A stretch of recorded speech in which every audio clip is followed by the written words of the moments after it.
Bueno, buenas tardes. En nombre del Colegio de Sociólogos del Uruguay, es un gusto darles la bienvenida a este encuentro sobre un tema tan importante para nuestro país. Es un orgullo contar hoy con la participación de cuatro sociólogos, sociólogas destacados en este tema. Y bueno, este es el primer encuentro de otros tantos que seguirán también sobre esta temática, probablemente con otras miradas, sobre otros puntos emergentes en este. Ahora sí, bienvenidos y bienvenidas al conversatorio sobre perspectivas electorales del Colegio de Sociólogos. Mi nombre es Valentina Pereira Arena y voy a ser la moderadora de este evento. Me sumo a los agradecimientos por aceptar nuestra invitación y los extiendo también a todos los que nos están acompañando. En primer lugar, voy a presentar a nuestros destacados expositores. Contamos con la presencia de Eduardo Botinelli. Él es sociólogo, magíster en sociología por la Universidad de la República, director de Factum, docente e investigador de la Facultad de Ciencias Sociales de la Universidad de la República, integrante del grupo de investigación, grupos dirigentes y poder en el Departamento de Sociología de la Facultad de Ciencias Sociales de la UDELAR. También fue docente de Sociedades Modernas y Desigualdades Sociales, del Taller Central de Sociología Política y de cursos sobre Sociología Política y Opinión Pública en la Facultad de Ciencias Sociales de la UDELAR. Fue presidente de la Cámara de Empresas de Investigación Social y de Mercados del Uruguay. También fue presidente del Colegio de Sociólogos y miembro de la directiva de la Asociación Uruguaya de Ciencia Política. Vamos a presentar también a Ignacio Suaznavar. Él es licenciado en Sociología por la Universidad Católica del Uruguay, magíster en Sociedad, Economía y Política de América Latina por la Universidad Politécnica de Valencia. Es director del área de opinión pública de Equipos Consultores, profesor de la Universidad Católica del Uruguay y de la Universidad de Montevideo sobre comportamiento político y opinión pública. Ignacio también es chair del Comité de Estándares Profesionales de WEIPOR y integrante del consejo directivo de dicha organización, expresidente también de WAPOR Latinoamérica e integrante de la junta directiva de la Asociación Latinoamericana de Investigadores en Campañas Electorales. Presentamos también a Mariana Pomies. Ella es licenciada en Sociología de la Universidad de la República, cuenta con un MBA de la Universidad ORT, ha realizado cursos de especialización en metodología en la Universidad de Salamanca, en España, es docente de marketing en la Universidad Católica, en la licenciatura de comunicación, docente también de análisis del entorno social y político en el programa de dirección general en la UCU Business School y docente de investigación de mercados en el departamento de posgrados de la Facultad de Ciencias Económicas de la UDELAR. También ha dado clases en la Universidad de Montevideo y en la ORT. Mariana es socia directora de Cifra, allí tiene una experiencia de más de 25 años y ya ha dirigido estudios de opinión pública, también en temas políticos y en temas de investigación de mercado para empresas e instituciones públicas y privadas. Y vamos a presentar también a Rafael Porsekansky. Él es director de Opinión Pública y Estudios Sociales de Opción Consultores. Es máster en Sociología por la Universidad de California, Los Ángeles, y licenciado en Sociología por la Facultad de Ciencias Sociales de la UDELAR. Rafael cuenta con 20 años de trayectoria profesional en investigación social aplicada, tanto cuantitativa como cualitativa. Es docente de la Facultad de Administración y Ciencias Sociales de la Universidad ORT, responsable del curso Sociedad ITICS e integrante de la Cátedra de Economía y Sociedad del Uruguay. También es autor de varias publicaciones académicas, incluyendo 2 libros y diversos artículos también en libros y revistas arbitradas. Así que tenemos realmente un panel de expertos acompañándonos esta noche. Ahora sí, antes de empezar, les voy a comentar brevemente la dinámica. El conversatorio se va a desarrollar en 3 bloques. Cada uno va a estar guiado por una pregunta disparadora. En cada bloque le voy a ir dando la palabra a nuestros expositores, quienes van a tener un máximo de 5 minutos para responder. Así que a los expositores les recuerdo que cuando falte un minuto les voy a estar avisando, probablemente por el chat, así que estén atentos para que puedan ir concluyendo su idea. Y al finalizar la exposición vamos a abrir un espacio para preguntas y para el intercambio con el público que nos sigue a través de Zoom y de YouTube. Así que les vamos a agradecer que nos vayan dejando sus preguntas en el chat y que aclaren, por ejemplo, a quién van dirigidas o si es una pregunta dirigida en general para todos los expositores. Retomaremos al final entonces las preguntas. Así que bueno, muchas gracias por acompañarnos y esperamos que disfruten de este enriquecedor diálogo. Vamos a dar comienzo entonces a la actividad. Para el primer bloque, la pregunta disparadora es: ¿qué factores inciden en las preferencias electorales? ¿Sí? ¿Cómo influyen la clase social, la educación, el género, la etnia y otros factores como la edad y la región geográfica en la participación política de la ciudadanía uruguaya? ¿Sí?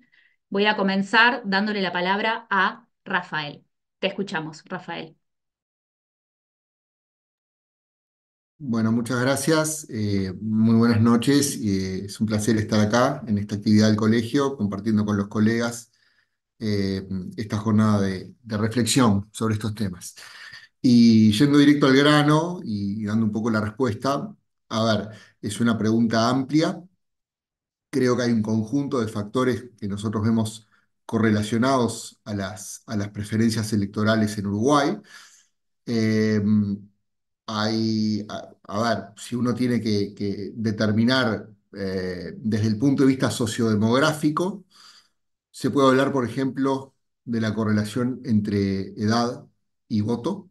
En ese sentido, eh, eh, la tendencia grande, uno podría decir, es que el segmento más joven del electorado ha mostrado consistentemente eh, desde la recuperación de la democracia en la actualidad, una predilección por el Frente Amplio. Y de hecho hay estudios que han mostrado que justamente el reemplazo de las generaciones de electores fue uno de los factores, no el único, pero uno de los factores que contribuyó al crecimiento del Frente Amplio, el muy importante crecimiento del Frente Amplio, entre 1989 y 2004. La correlación entre edad y voto no es exclusiva del Uruguay. De hecho, hoy es una de las más importantes correlaciones, si miramos el eje izquierda-derecha, progresismo-conservadurismo, en muchos otros países. Se ve en Inglaterra, se ve en los Estados Unidos. Este, no se ve, a la inversa se ve en el caso israelí, que es un caso muy particular, pero en otros contextos se ha visto bastante esta correlación entre más predilección hacia opciones de izquierda o progresistas en los segmentos más jóvenes del electorado, ¿no? Eso puede estar debido a muchos factores, algunos de ellos, por ejemplo, puede ser la llamada nueva agenda de derechos, una mayor sintonía con, por ejemplo, la igualdad de género o las temáticas ambientales. Bueno, hay un montón ahí de temas como para discutir. En el caso uruguayo también se ha hablado de una socialización más exitosa desde las familias frente amplistas a las nuevas generaciones, que en el caso de las familias de los partidos tradicionales. Bueno, ahí hay todo un tema muy interesante de investigación. El componente territorial, sin dudas que es muy importante también en el caso uruguayo, ¿no? De hecho, digamos, hay por un lado una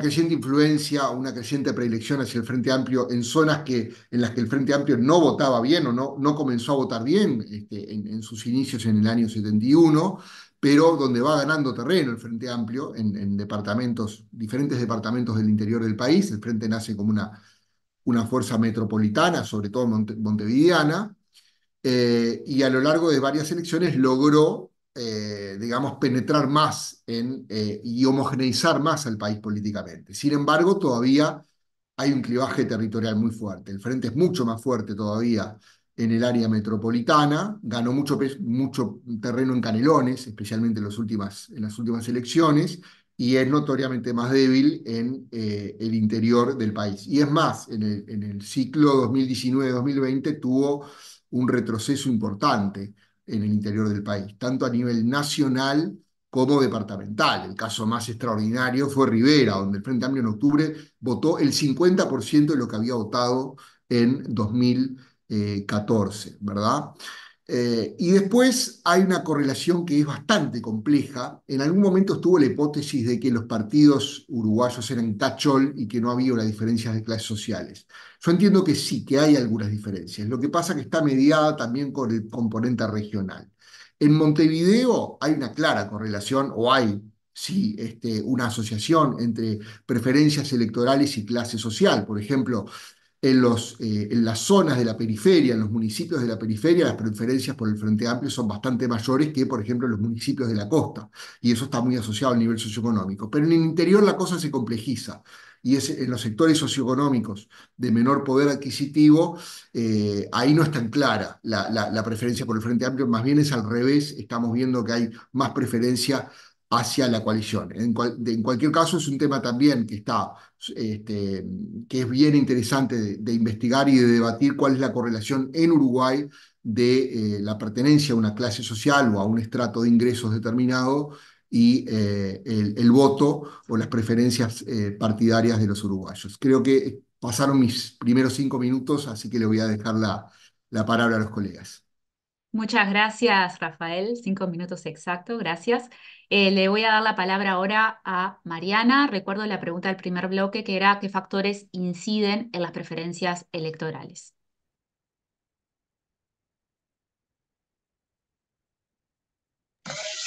Bueno, ahí Rafa ya mencionó la importancia de algunos factores, no voy a repetir, concuerdo en todo lo que dijo. Lo que sí, tratando de hacer como algunos cortes más o algunos cruces más, una cosa interesante es el tema de la relación entre el nivel educativo formal, la educación formal y el voto, donde también ahí vemos que la izquierda logra captar o tiene un mayor peso de la gente con más educación, mientras que en los partidos más, que a medida que nos vamos yendo hacia partidos ideológicamente más hacia la derecha, aumenta el peso de la gente con menor nivel educativo. Y bueno, eso también es de larga data en Uruguay, no es novedoso, pero es interesante verlo. Y una de las cosas que decía Rafa que tiene que ver con el tema del nivel socioeconómico o de los ingresos, eh, una cosa interesante que encontramos es que a pesar de que el frente tiene un menor peso o que hay menor incidencia de la gente con menor nivel educativo en el Frente Amplio, no necesariamente se correlaciona con los ingresos, porque dentro de los votantes del Frente Amplio encontramos también un grupo importante de personas con bajos ingresos, y ahí se explica un poco cuando separamos por edad.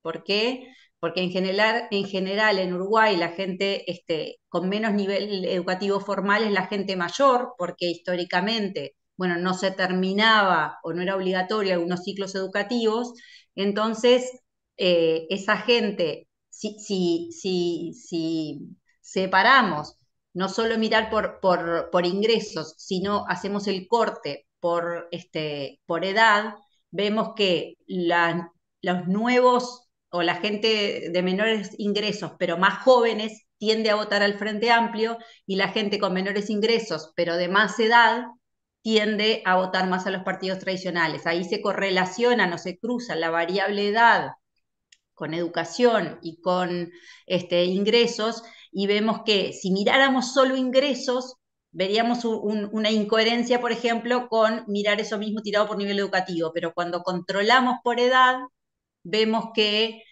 la edad sigue siendo importante y que aún compartiendo niveles socioeconómicos o bajo nivel de ingreso, no tienen las mismas preferencias a la hora de votar. Los más jóvenes se inclinan más por el Frente Amplio que los más veteranos.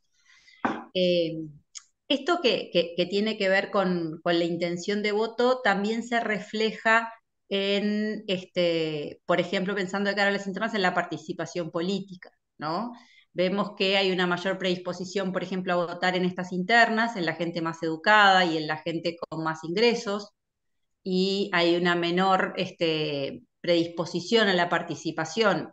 En este caso estamos mirando las internas, pero podemos ver en otras cuestiones de participación política en la gente con menos educación y menos ingreso.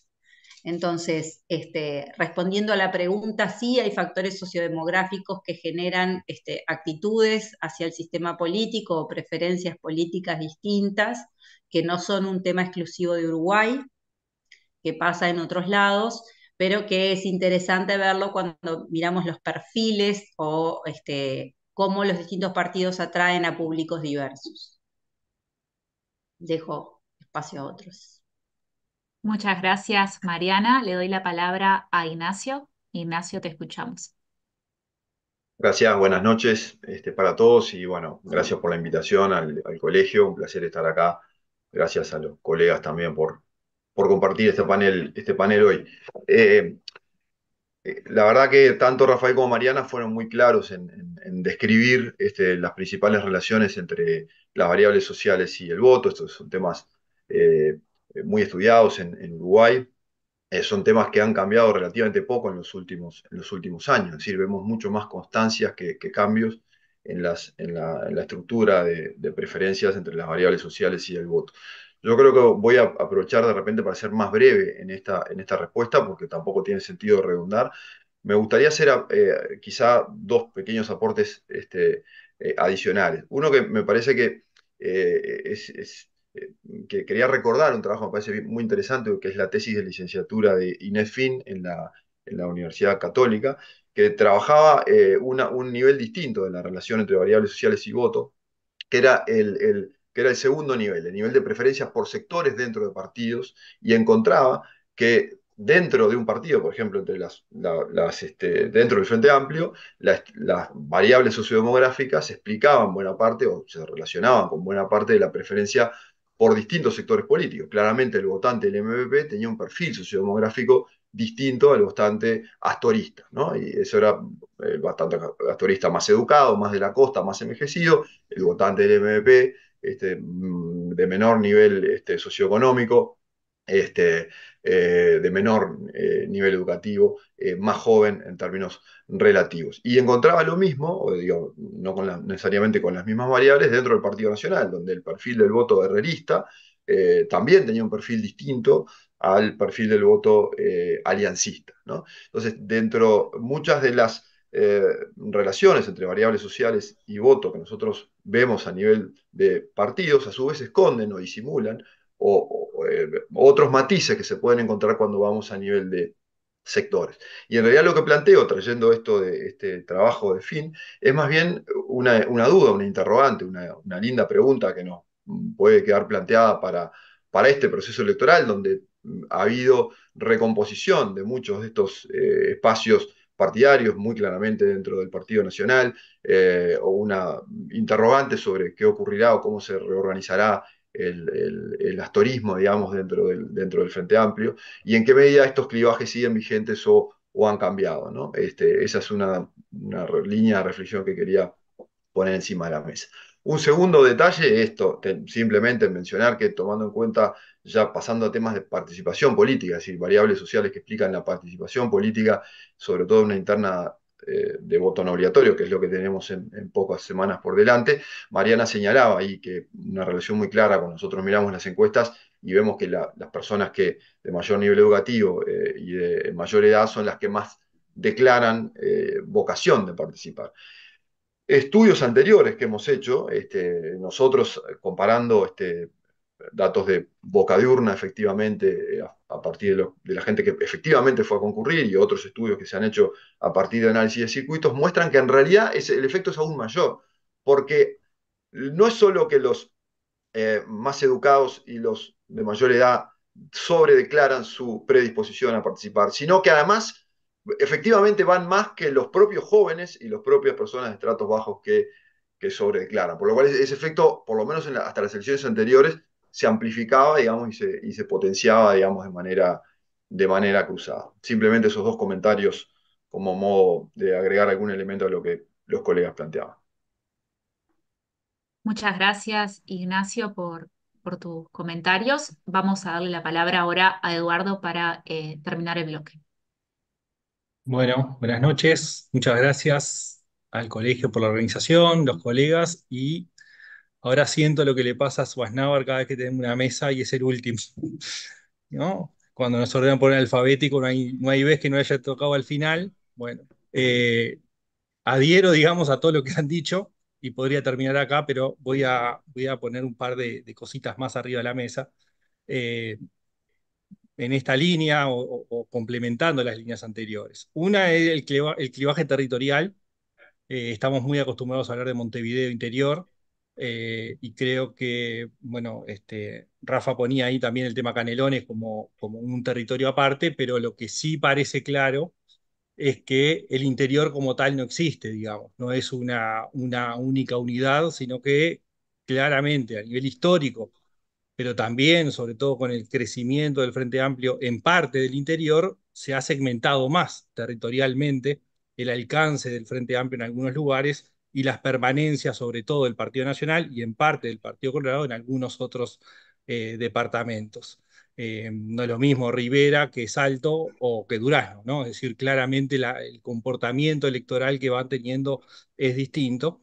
El otro punto que me parece importante, que, que tengamos en cuenta, digamos, muchas veces cuando analizamos, que Mariana lo mencionaba, de alguna forma la parte socioeconómica. Hay una discusión, digamos, que tiene que ver con cómo nos referimos a algunos términos en términos del voto de clase y el voto socioeconómico como dos categorías que en sí son distintas, sin entrar en la disquisición de la teoría de clases marxista o weberiana, digamos, pero sí que ese componente también de la periferia de Montevideo, por ejemplo, cuando estudiamos el voto, por más que el comportamiento pueda ser similar, en realidad es distinto en su composición interna. Es decir, no es lo mismo el voto periférico, digamos, de Montevideo, pensando en Cerro La Teja, o el oeste de Montevideo, que pensarlo hacia el noreste. Son clases distintas desde el punto de vista de su proceso de socialización, de su grado de participación política a lo largo de la vida, el hogar en el que nacen, las culturas que hay detrás. Y creo que ese también es una variable que es importante y que tiene también que ver con la participación que planteaba Nacho recién, que por un lado aparece, sí, claramente, temas etarios, temas socioeconómicos, si queremos hablar, o educativos, pero también hay otro componente ahí atrás que tiene que ver con la capacidad o la familiaridad con la participación activa organizada, ¿no? Y eso es un poco distinto también cuando miramos el propio territorio de Montevideo. Hay otra variable que creo que es importante que atraviesa esto. eh, a ver, hay una que es clave, que es la ideológica, ¿no? La construcción de ideología, y esa construcción de ideología está permeada por varios factores, pero hay uno que me parece que es importante y es la religión, ¿no? La religión es un componente que también tiene que ver con las formas de acercarse a distintos partidos, ¿no? Digamos, los católicos, las personas católicas practicantes tienden a estar más lejos del Frente Amplio, ¿no? Las personas ateas tienden a estar más cerca del Frente Amplio, ¿no? Católicos practicantes son más cercanos al Partido Nacional y el Partido Colorado tiene un mix ahí por su propia historia, digamos, de construcción, ¿no? Entonces, quería como poner estos dos puntos porque son parte, digamos, de esta pregunta sobre los factores que inciden en el voto. Es decir, bueno, en la propia socialización de las personas, obviamente, su familia, la reproducción del voto intrafamiliar, pero obviamente el contexto social y el contexto religioso también aparece como un factor que me parece que es importante poner arriba de la mesa para seguir avanzando. Así que por ahí voy cerrando, creo que estuve bien en el tiempo.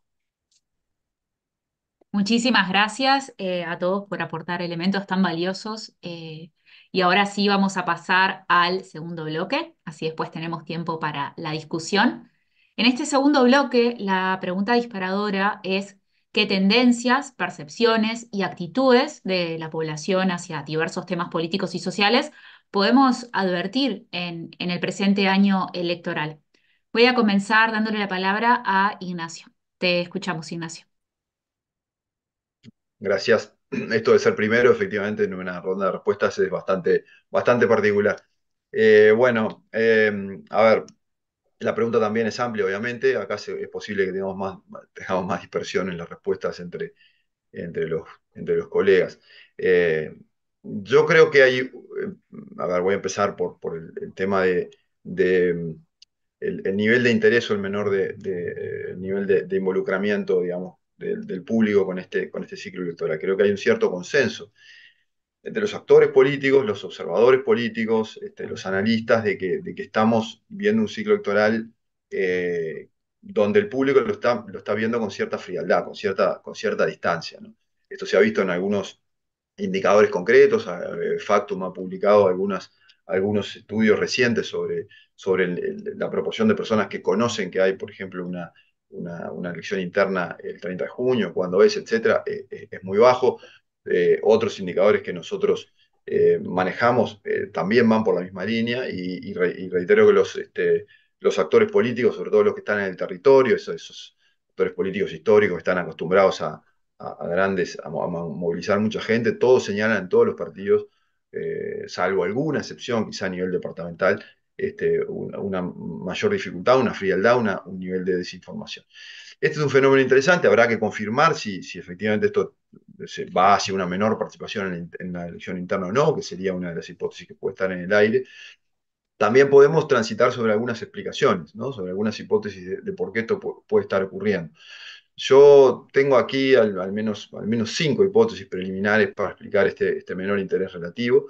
Este, Uno tiene que ver con lo que puede haber sido una extensión del ciclo electoral anterior mayor al habitual y que de alguna manera rompió esta cadencia pausada de que, bueno, este tema de la competencia electoral la dejamos aparcada por 5 años y bueno, y después cuando ya pasó cierta distancia, volvemos a ponernos las pilas, ¿no? El ciclo electoral anterior se postergó no solo por la pandemia, que postergó las elecciones departamentales, sino que inmediatamente comienza el proceso de recolección de firmas contra el referéndum de Daluc en 2021 y en 2022 tuvimos, es decir, hace un par de años apenas tuvimos el referéndum contra Daluc, por la cual yo tengo la sensación de que a nivel de la percepción social hubo una especie de campaña electoral alargada, digamos, hasta 2022 y que eso puede estar explicando que a la gente le esté costando, o por lo menos una de las hipótesis porque a la gente le puede estar costando engancharse con este nuevo ciclo electoral. El segundo elemento que también ha sido analizado tiene que ver con que hay una enorme renovación en materia de candidaturas políticas. De hecho, creo que podríamos llegar a consensuar en la idea de que hoy tenemos candidatos, pero no líderes políticos partidarios compitiendo. Los líderes, grandes líderes políticos de todos los partidos de los últimos 20 años no están compitiendo. Hubo desapariciones físicas, digamos, de varios de ellos, hubo retiradas de la política de algunos de ellos, hay razones de edad que impiden o que hacen que algunos no continúen, razones de impedimentos constitucionales que hacen, como el caso del presidente de la calle Pou, que hace que no continúen, que no puedan ser candidatos. Entonces, no tenemos los sismos, ¿no? Yo decía hoy, bueno, el arrañaguismo era una gran corriente partidaria. Bueno, hoy no hay todavía Álvaro Delgadistas, digamos, ¿no? Esas son cosas que en todo caso estarán en construcción y lo mismo se puede mencionar para todos los partidos. Entonces es distinto el enganche emocional cuando los electores siguen candidaturas, siguen liderazgo de largo plazo, que cuando simplemente se trata de elegir entre candidaturas renovadas. Hay un tercer elemento que tiene que ver con lo que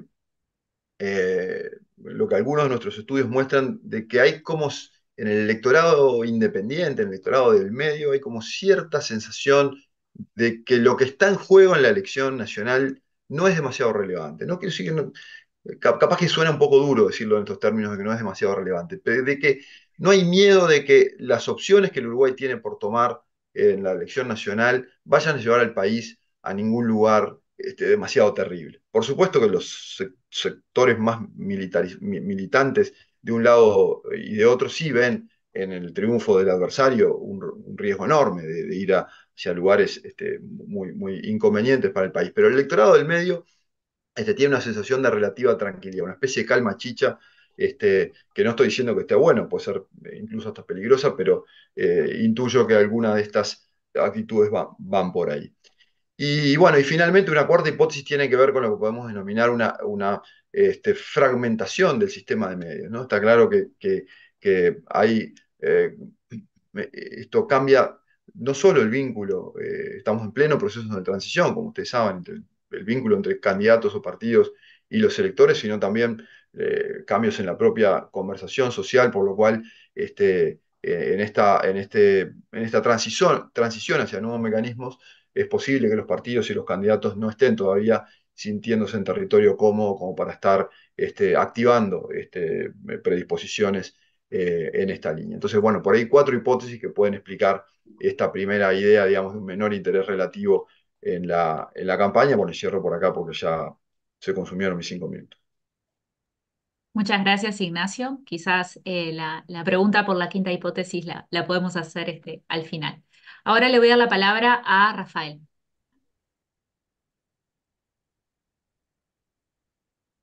Estás silenciado, disculpa, Rafael.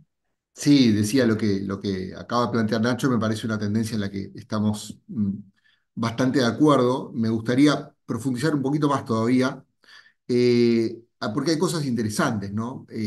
Todos tenemos esta sensación de que, no solo por lo cuantitativo, sino también por lo cualitativo, de que es una campaña fría por el momento. Y ya faltan pocas semanas para el primer mojón del ciclo, que son las elecciones internas.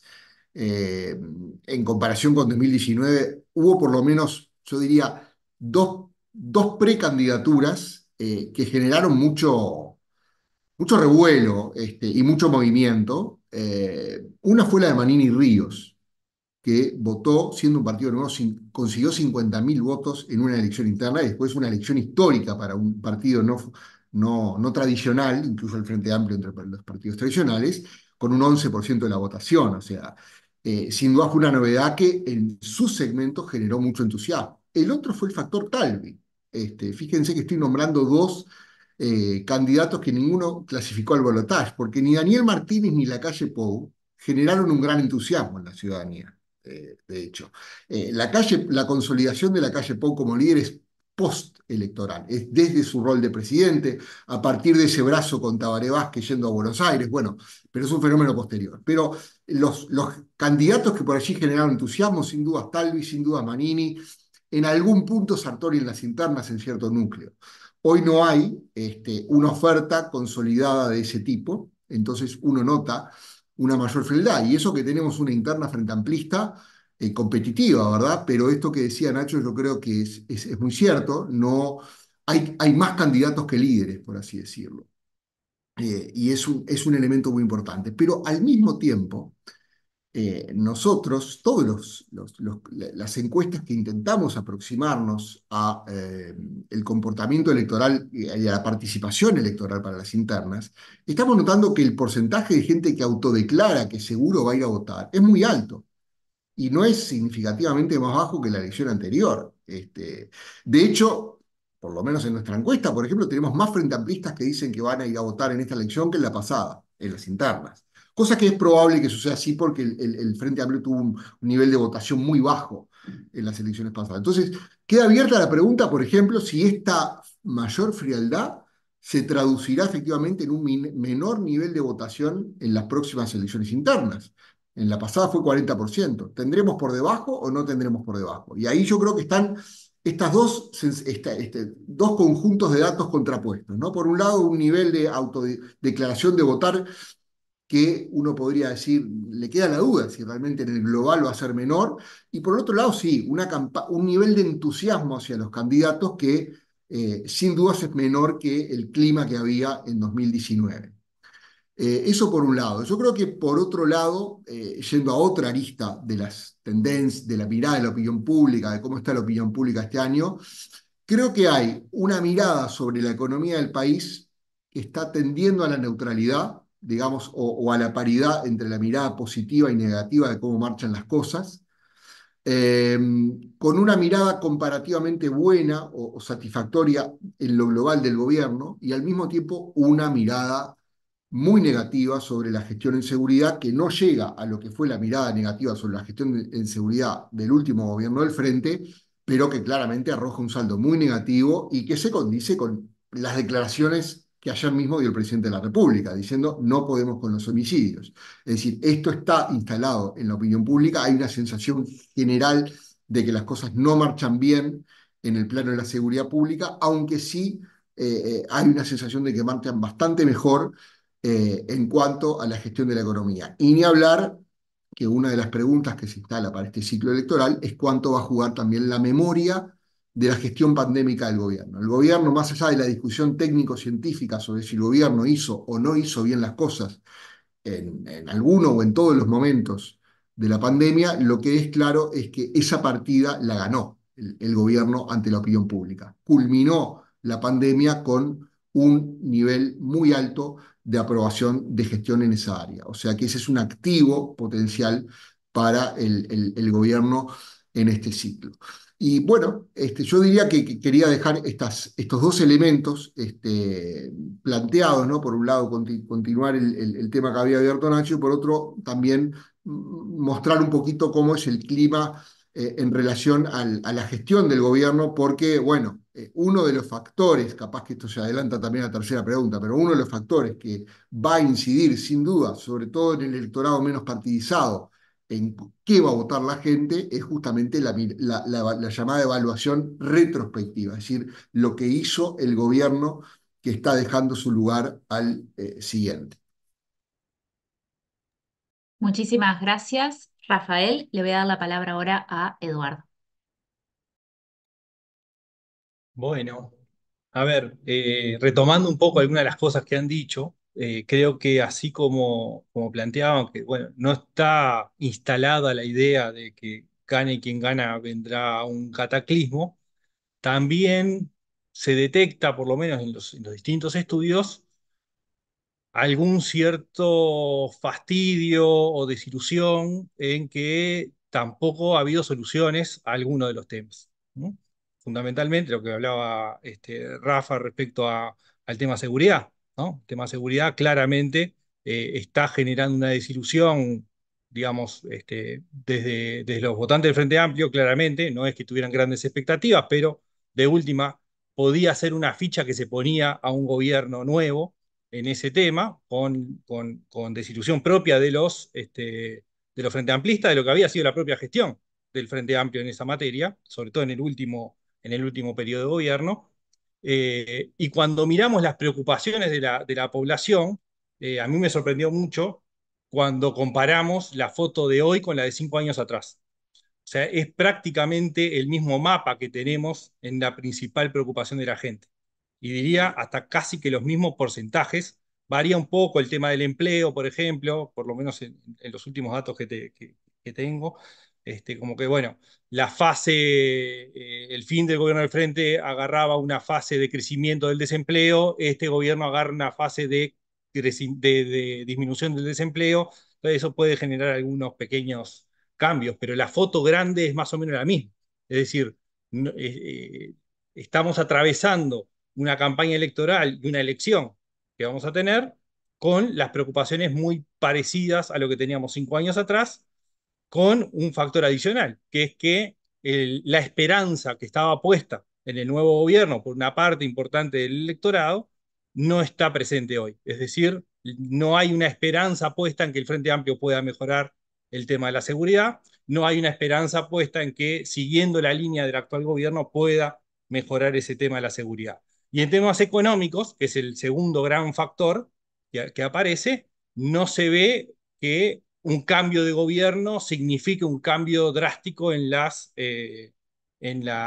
visión de la economía del país, ¿no? Entonces, creo que estos otros dos factores, sumados a lo que mencionaban Nacho y Rafa antes, suman a esta cuestión del frío en la campaña, ¿no? Es decir, también tenemos que plantearlo ya de paso, si este sistema electoral que tenemos, que dura un año y pico, solamente un año, digamos, calendario, más un año más de campañas, sino es también un poco que con el paso del tiempo ha ido agotando también a la gente, ¿no? Además con un referéndum en el medio, con la extensión del plazo anterior. Bueno, creo que son factores que hay que considerar, porque tenemos por un lado el ciclo electoral, por otro lado la idea de que no hay esperanzas, grandes esperanzas en transformaciones en lo que venga, ni soluciones a los grandes problemas que se están atravesando, ¿no?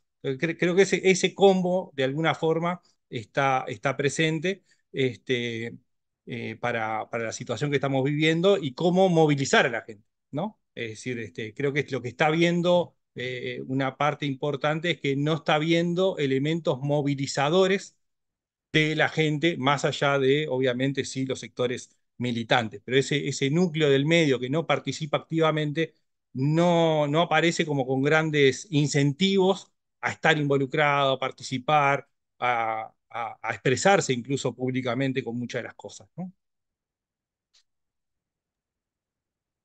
Muchas gracias, Eduardo. Le vamos a dar la palabra ahora a Mariana. Bueno, como última me queda poco para decir de todo lo que han dicho. Capaz que retomar algunas cosas que aparecieron repetidas en todos, que tiene que ver con que Uruguay es un país que no, nuestra cultura nos exime del riesgo de cambios abruptos y rápidos. Tenemos una cultura de penillanura suavemente ondulada y nuestros cambios son como nuestra geografía, ¿no? Entonces, pasó cuando gana el Frente Amplio después de tanto tiempo, que había unas expectativas de que podía ser un cambio importante o mover grandes tendencias, pero no lo fue. Y, y aprendimos que eso que siempre dijimos del bajo riesgo de cambios abruptos es una realidad, gane quien gane. Entonces creo que las expectativas a futuro, más allá de que la predisposición al voto sea hacia el oficialismo o a cambiar y volver a ganar el Frente Amplio, no son de grandes cambios en ninguno de los dos bloques de votantes, ¿no? Eh, y siguiendo esa misma línea, nosotros en Cifra tampoco percibimos un gran clima de cambio como sí veíamos cierta expectativa hace 5 años, ¿no? Uno hace 5 años percibía cierta tendencia en la opinión pública o en la predisposición a buscar un cambio que ahora no lo vemos, a pesar de que la oposición tiene una mayor intención de voto. Contradictoriamente no percibimos un clima de grandes cambios. Por otro lado, eso también lo vemos asociado a que no hay grandes ilusiones. Como decían, bueno, Nacho hablaba de la falta, no hay líderes como había antes, no hay candidatos que estén enamorando. Eh, no se habló acá de Sartori. Talvi y Sartori, no Manini, porque por su estilo era difícil, despertaban cierta ilusión o cierto deseo, cierto entusiasmo, que hoy no se ve ningún candidato que logre mover eso o apelar a eso. Tal vez Ojeda intente, pero no llega a tocar esa dimensión que habían intentado y que de alguna manera en alguna gente habían movido en la campaña pasada, tanto Talvi como Sartori. Entonces, no percibimos grandes ilusiones ni grandes expectativas de cambio, no vemos poblaciones entusiasmadas y encantadas con buscar el camino por algún lado, ¿no? Y otro tercer tema interesante es vemos una clara fragmentación en las preocupaciones de los grupos por edad. Cuando nosotros trabajamos a nivel cualitativo, encontramos a los jóvenes con temas de preocupación un poco distintos a lo de los adultos, que históricamente fue así, pero lo vemos más claro en esta campaña. Vemos en los jóvenes mucha preocupación por el empleo, por la accesibilidad al empleo, por la calidad de los empleos. Una preocupación que no está tan instalada en el mundo adulto, salvo poblaciones de riesgo por su capacitación o por su falta de capacidades para acceder a mejores empleos. Y también vemos a los jóvenes más preocupados que en la campaña pasada por temas ambientales, por el tema de la sustentabilidad, de la producción sostenida, del consumo responsable. Eh, y esas son tendencias interesantes que nosotros le transmitimos a nuestros clientes políticos como novedad o como énfasis en los grupos. Y vemos a unos adultos no tan atentos a estos temas y más preocupados por la inseguridad, no porque los jóvenes no sean víctimas de la inseguridad, sino porque han crecido y se han acostumbrado a vivir en un ambiente donde la inseguridad es un dato de la realidad y entonces sus preocupaciones pasan por otro lado y están claramente marcadas diferente. También la violencia de género es un tema al que los jóvenes están mucho más sensibles y esperan respuestas desde el sistema político. Eh, los adultos más preocupados por el narcotráfico y por el impacto que tiene en la sociedad. Los jóvenes también parecen haber crecido con ese fenómeno y estar como más, lo distinguen más como parte del paisaje, mientras que para los adultos les preocupa. Y después, sí, un tema que atraviesa con distinta énfasis y preocupación tiene que ver con la rehabilitación de la población carcelaria. Eh, en campañas pasadas no aparecía como ahora esa convicción de que hay que trabajar por esa línea como camino de bajar el delito. Creo que en eso el sistema político o algunos actores del sistema político fueron convincentes en educarnos o en educar a la población sobre ese fenómeno que lo nombran, ¿sí? como una de las preocupaciones. Bien. Muchísimas gracias, Mariana. Aportaste elementos también muy interesantes a la discusión, que creo que también